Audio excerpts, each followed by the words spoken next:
तो ये तस्वीरें आपके टीवी स्क्रीन पर उमा भारती और साध्वी प्रज्ञा की मुलाकात। दोनों भोपाल की पूर्व सांसद, उमा भारती मध्य प्रदेश की पूर्व मुख्यमंत्री, और दोनों कट्टर चेहरा बीजेपी का रही हैं।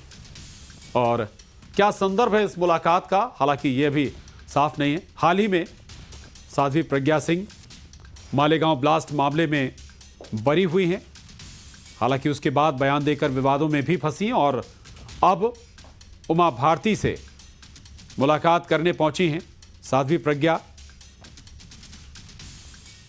एक्सक्लूसिव तस्वीरें आपके टीवी स्क्रीन पर।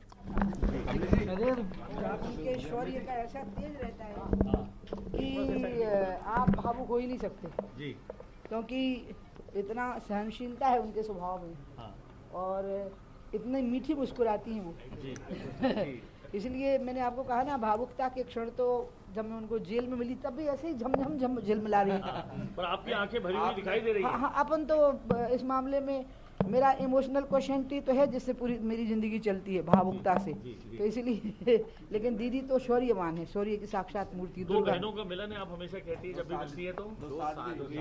मैं साध्वी तो नहीं हो सकती, उतनी तपस्या में नहीं कर सकती जितनी दीदी ने की है।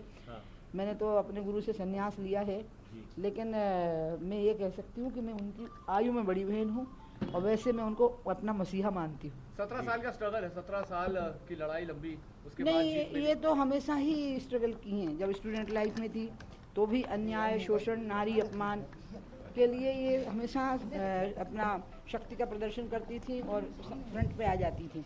विद्यार्थी परिषद भी हमारा एक ऐसा स्टूडेंट विंग है जिसमें आपको संघर्ष करना पड़ता है। तो उसके बाद सन्यासी जीवन भी एक तपस्या का जीवन होता है।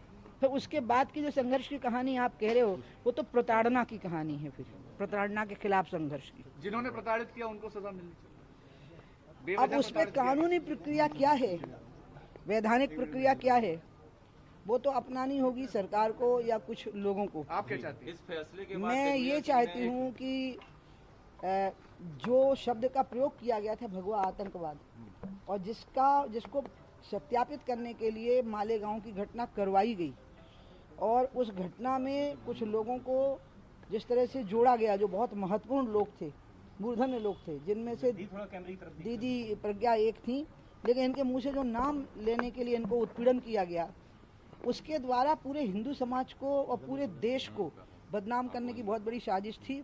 ये सारे नाम सामने आए और इन पर देशद्रोह का केस चालू होना चाहिए। इनके सब देशद्रोही। उमा भारती जी वो तो कह रही है कि अभी मिली हूँ, मैं अस्वस्थ थी तो दीदी मुझे एम्स में देखने भी गई थी। और दीदी हमारा हमेशा हमें प्यार देती रहती हैं।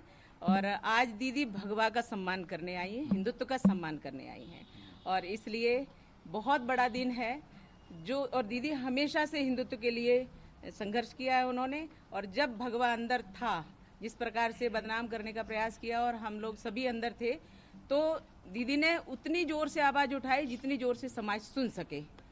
और दीदी मुझे नासिक मिलने भी गई थी और भोपाल जेल में भी मुझे मिलने गई थी। ये साहस किसी पुरुष ने नहीं दिखा पाया।